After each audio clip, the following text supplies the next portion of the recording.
subaxnimadii saaka ayaa waxaa weerar lagu soo qaaday xafiiska telefishinka Somali Channel oo ku leeyahay magaalada Buuhoodle ee wariye Cali Dhagjar.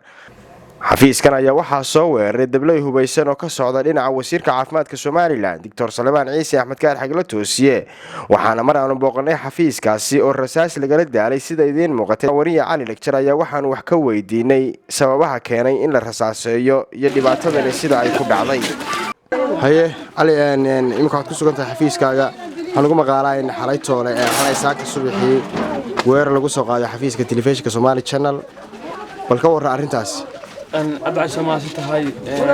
محمد اللي لما وربهنتنا التمي سيد الله سعطان ساكن مركي هاي أبار لحد سبحان الله سعادة أفريقيا كأفريقيا هي دبل هويسن أو كتر سنة لنا وسير كعفمات كسمالها سبان عيسى وحي مدين حرنتها اسمها لتنا البوه ولا ثلاثان كالكاس واحد كو لابا صدح أفر شن وحاخد عي شنطة حبضات waxaa lagu jabiyay qafulkii guriga kadib rasaastii way gudubtay shan xabadood oo waasacda ayaa iyana halkaas sidaad idin muuqata ku sii dhacay heerka ku jiray guriga gabadha ka mid iyadoo way sigatay oo xabadihii oo kuwa halka ka sii baxay xabadihii oo ku dhici gaaray way sigatay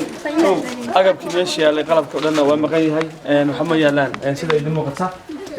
waa cidla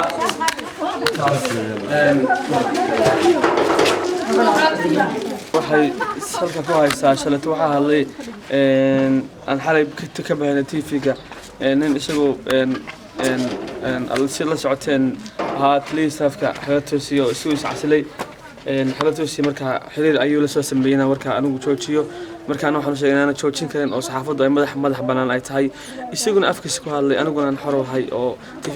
madax banaan uu yahay cidna aan la shaqeynin cid walba ama maamul walbana oo sida warka ka jira Buuhoodle dhacdo walba aan soo tabanayno marka aad baan uga xumnahay in xafiiskayga oo aan waxba geysan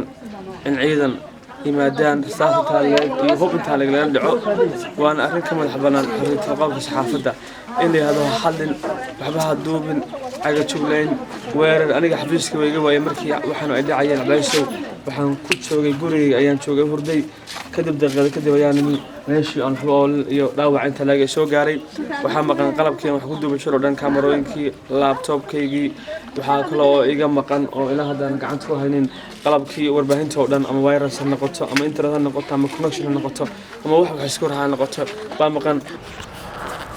aniga oo ku hadlaya afka warbaahinta gobolka Cayn ee magaalada Buuhoodle waxaan aad u cambaareynayaa falkan lagu la kacay wariye Cali Cismaan Yuusuf Cali Dhagjar.